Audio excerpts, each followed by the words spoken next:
ಸ್ನೇಹಿತರೆ ನಮಸ್ಕಾರ. ನಮಗೆಲ್ಲ ಗೊತ್ತಿರೋ ಹಾಗೆ ಶ್ರೀ ಸಿದ್ಧಗಂಗಾ ಕ್ಷೇತ್ರ ಭಾರತದಲ್ಲಿ ಜ್ಞಾನ ವಿಜ್ಞಾನಗಳ ಒಂದು ಪ್ರಮುಖ ಸ್ಥಾನ ಅಂತಾನೆ ಹೆಸರು ಮಾಡಿದೆ. ಧಾರ್ಮಿಕ ಹಾಗೂ ಸಾಂಸ್ಕೃತಿಕ ಮೌಲ್ಯಗಳ ಪವಿತ್ರ ಸ್ಥಳ. ಎಲ್ಲಕ್ಕೂ ಮಿಗಿಲಾಗಿ ವೀರಶೈವ ಪರಂಪರೆಯ ಮಹಾದಾಸೋಹದ ಕ್ಷೇತ್ರ. ಸಮಸ್ತ ಮಾನವ ಸಂಸ್ಕೃತಿಯನ್ನ ಗೌರವಿಸುವ ಸ್ಥಾನ ಅಂತೆಲ್ಲ ಪ್ರಖ್ಯಾತವಾಗಿದೆ. ದೇಶ ವಿದೇಶಗಳ ವಿಚಾರವಾದಿಗಳ ಗಮನವನ್ನ ಸೆಳೆದಿದೆ. ಈ ಕ್ಷೇತ್ರ ಎಲ್ಲರ ಅನುಕೂಲಕ್ಕಾಗಿ ಬೇರೆ ಬೇರೆ ರೀತಿಯಲ್ಲಿ ಕೆಲಸ ಮಾಡ್ತಾ ಇದೆ. ನವ ಭಾರತದ ನಿರ್ಮಾಣಕ್ಕಾಗಿ ಶಕ್ತಿ ಮೀರಿ ಶ್ರಮಿಸ್ತಾ ಇದೆ. ಆದರೆ ಈ ಕ್ಷೇತ್ರಾಧಿಪತಿಗಳು ಯಾವತ್ತೂ ತಾವು ಇಷ್ಟೆಲ್ಲ ಕೆಲಸ ಮಾಡಿದ್ದೇವೆ ಅಂತ ಹೇಳಿಕೊಂಡೇ ಇಲ್ಲ. ಜಗತ್ತಿನ ಒಳಿತಿಗಾಗಿ ಯಾವ್ಯಾವ ಕೆಲಸ ಮಾಡಬೇಕು ಅನ್ನೋದನ್ನ ಸ್ವತಃ ಆಚರಿಸಿ ತೋರಿಸಿ ಎಲ್ಲರಿಗೂ ಮಾದರಿಯಾಗಿದ್ದಾರೆ. ಎಣ್ಣೆ ಬತ್ತಿ ಹೇಗೆ ತಾನು ಸವೆದು ಜಗತ್ತಿಗೆ ಬೆಳಕು ಕೊಡುತ್ತೋ ಹಾಗೆ ಇವರು ವ್ಯವಹರಿಸಿದ್ದಾರೆ. ಬಸವಣ್ಣ ಮುಂತಾದವರು ನುಡಿದು ಆಚರಿಸಿ ತೋರಿಸಿದ ಸಕಲ ಜೀವಾತ್ಮರಿಗೆ ಲೇಸನ್ನ ಬಯಸುವ ಬಯಕೆಯನ್ನು ತಲೆಯ ಮೇಲೆ ಹೊತ್ತು ಶ್ರಮಿಸುವುದೇ ಈ ಕ್ಷೇತ್ರಾಧಿಪತಿಗಳು ನಡೆದು ಬಂದ ದಾರಿಯಾಗಿದೆ.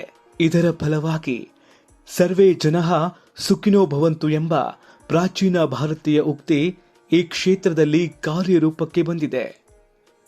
ಮಠ ತನಗೆ ಎದುರಾದ ಅನೇಕ ಅಗ್ನಿ ಪರೀಕ್ಷೆಗಳನ್ನೆಲ್ಲ ಗೆದ್ದು ನೂರಾರು ವರ್ಷಗಳಿಂದ ದಾಸೋಹದ ಕ್ರಿಯೆಯನ್ನು ನಡೆಸಿಕೊಂಡು ಬರ್ತಾ ಇದೆ.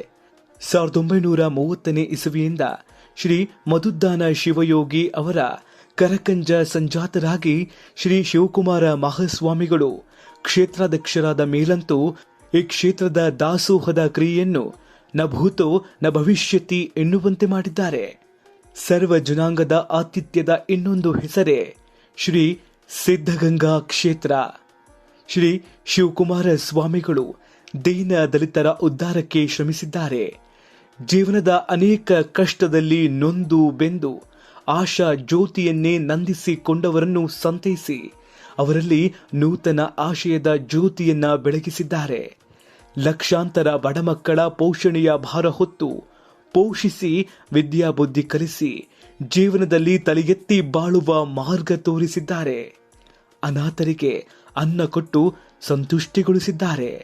ಅನೇಕ ವಿದ್ಯಾವಂತರಿಗೆ ಪೋಷಕರಾಗಿ ಜೀವನದ ಮಾರ್ಗಗಳನ್ನ ಕಲ್ಪಿಸಿಕೊಟ್ಟಿದ್ದಾರೆ.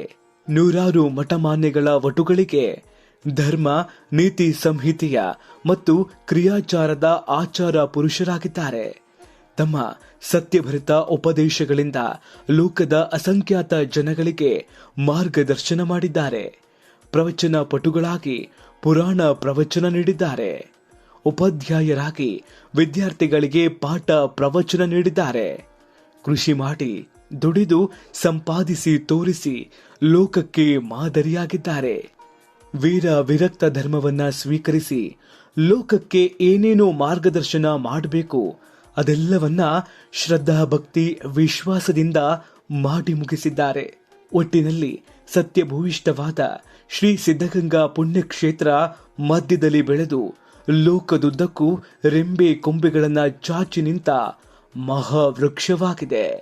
ಸಿದ್ಧಗಂಗಾ ಪರಿಸರದಲ್ಲಿ 16 ಮತ್ತು 20ನೇ ಶತಮಾನದಲ್ಲಿ ಅವತರಿಸಿದ ರೇವಣ ಸಿದ್ಧರು, ಮರುಳ ಸಿದ್ಧ, ಸಿದ್ದರಾಮೇಶ್ವರ, ಗೋಸಲ ಸಿದ್ದೇಶ್ವರ, ತೋಂಟದ ಸಿದ್ಧಲಿಂಗ ಯತೀಶ್ವರ, ಬೋಳ ಬಸವೇಶ್ವರರೇ ಮೊದಲಾದ ಮಹಾಶಿವ ಪುಂಗವರ ಕ್ರಾಂತಿ ಕ್ಷೇತ್ರವಾಗಿದೆ ಈ ಸಿದ್ಧಗಂಗಾ ಕ್ಷೇತ್ರ.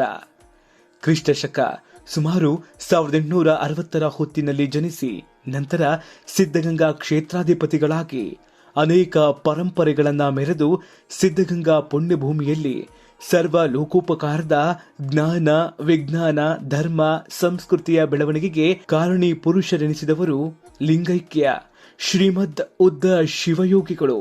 ಇವರ ನಂತರ ಕ್ರಿಸ್ತಶಕ 1908ರಲ್ಲಿ ಜನಿಸಿದ ಶ್ರೀ ಶಿವಕುಮಾರ ಸ್ವಾಮಿಗಳು 1930ರಲ್ಲಿಯೇ ಉದ್ದಾನ ಶಿವಯೋಗಿಗಳ ಕೃಪಾ ಕಟಾಕ್ಷಕ್ಕೆ ಪಾತ್ರರಾಗಿ ಸಿದ್ಧಗಂಗಾ ಕ್ಷೇತ್ರದ ಅಧ್ಯಕ್ಷರೆಂದು ನಾಮಕರಣಗೊಂಡು ಉದ್ದಾನ ಶಿವಯೋಗಿಗಳು ಲಿಂಗೈಕ್ಯರಾದ ನಂತರ ಶ್ರೀ ಕ್ಷೇತ್ರದ ಸೇವಾ ಮನೋಭಾವವನ್ನ ಮುಗಿಲೆತ್ತರಕ್ಕೆ ಏರಿಸಿ ನ ಭೂತೋ ನ ಭವಿಷ್ಯತಿ ಎನ್ನುವಂತೆ ಇಷ್ಟೆಲ್ಲ ಸಾಧನೆಗೈದ ಮಹಾಶಿವಯೋಗಿ ಶ್ರೀ ಶಿವಕುಮಾರ ಸ್ವಾಮೀಜಿಯವರ ಜೀವನದ ಬಗ್ಗೆ ತಿಳಿದುಕೊಳ್ಳೋದು ಕೂಡ ನಮ್ಮ ಪಾಲಿನ ಪುಣ್ಯನೇ ಹೌದು.